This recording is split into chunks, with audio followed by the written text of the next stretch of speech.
পুরান ঢাকার ব্যবসায়ী হত্যায় ধীরে ধীরেই বেরিয়ে আসছে চাঞ্চল্যকর সব তথ্য।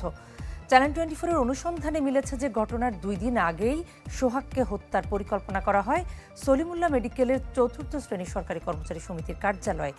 সন্ধান মিলেছে যুবদলের বহিষ্কৃত নেতা মাহিনের গোপন টর্চার সেলেরও। সবুজ হোসেনের ক্যামেরায় কাজী ফাসলের রিপোর্টে থাকছে বিস্তারিত। অ্যাকনন সোপ, দেশের নাম্বার 1 হালাল অ্যান্টিব্যাকটেরিয়াল সোপ, ন্যাচারাল ব্যাকটেরিয়ালাইসিসের সুরক্ষায় ফ্রেশ ও অ্যাক্টিভ সব সময়। বাউলের সাথে তার সম্পর্ক ছিল ভালো, কার উপর মহিনের এদের সম্পর্ক ছিল। জীবনের ঝুঁকি থাকায় আড়াল থেকেই চ্যানেল 24-এর সঙ্গে কথা বলেন মিটফোর্ডে ব্যবসায়ী হত্যার এই প্রত্যক্ষদর্শী।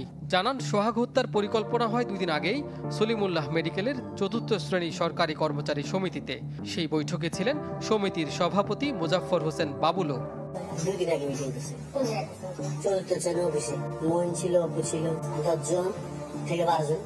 এই ভিডিওতে হত্যায় জড়িত যাদের দেখা যাচ্ছে তাদের অধিকাংশই ছিলেন ওই গোপন বৈঠকে। অনুসন্ধানের এক পর্যায়ে খোঁজ মিলে সোহাগ হত্যার নেতৃত্ব দানকারী মাহমুদ হাসান মাহিনের গোপন টর্চার সেলের। আমি যেখানে দাঁড়িয়ে আছি এটি মিটফোর্ড হাসপাতাল সংলগ্ন একটি ভবনের 3য় তলা, যেখানে মহিন তাদের কথার অবাধ্য যারা হতো তাদেরকে ধরে এনে মারধর করত, টর্চার চালাতো। এই ধরনের ভুক্তভোগী কিন্তু আমরা পেয়েছি। এটা ওনারা এসব বস্তা আড্ডা মোটে এটাই ওনাদের ছিল। মানুষজন নিয়ে আসা মাইর দূর করা হইতো, যেমন আমরাও মাইর খেয়েছি, আমাদেরও বাসায় 3বার লোক যাওয়া হয়েছে। কক্ষটিতে ছড়িয়ে ছিটিয়ে ছিল বিভিন্ন জিনিসপত্র। মহিন গ্রেপ্তারের পর যেখানে লুটপাট চালায় একটি পক্ষ। মহিন সিন্ডিকেটের কবলে পড়া অনেকেই চ্যানেল 24-কে জানান নির্যাতনের ভয়াবহতা।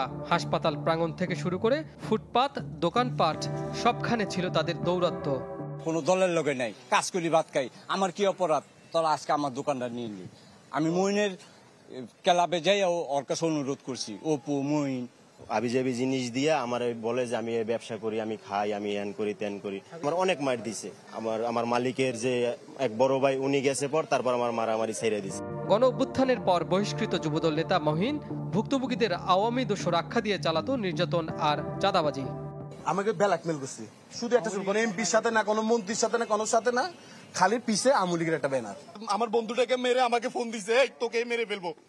আমার মহিন অপু বলছে মেরে ফেলবো, তুই এখন মিট করছে। আর আমি ভয়ে এলাকা ছেড়ে গেছি। আমার বলছে তুই আওয়ামী লীগ খরচ, এটা বলে আমার বিগত 6 মাস আমার খালি দৌড় উপর রাখছে। পোলাপাইন দিয়ে ধরে নিয়ে পরে 1 লাখ টাকা আমার বুথে আমার এটিএম বুথে দুইবার মানে 2 বুথে আমার টাকা নিছে। স্থানীয়রা জানান বছরের পর বছর সোহাগ ও মহিন একসঙ্গেই চলাফেরা করত।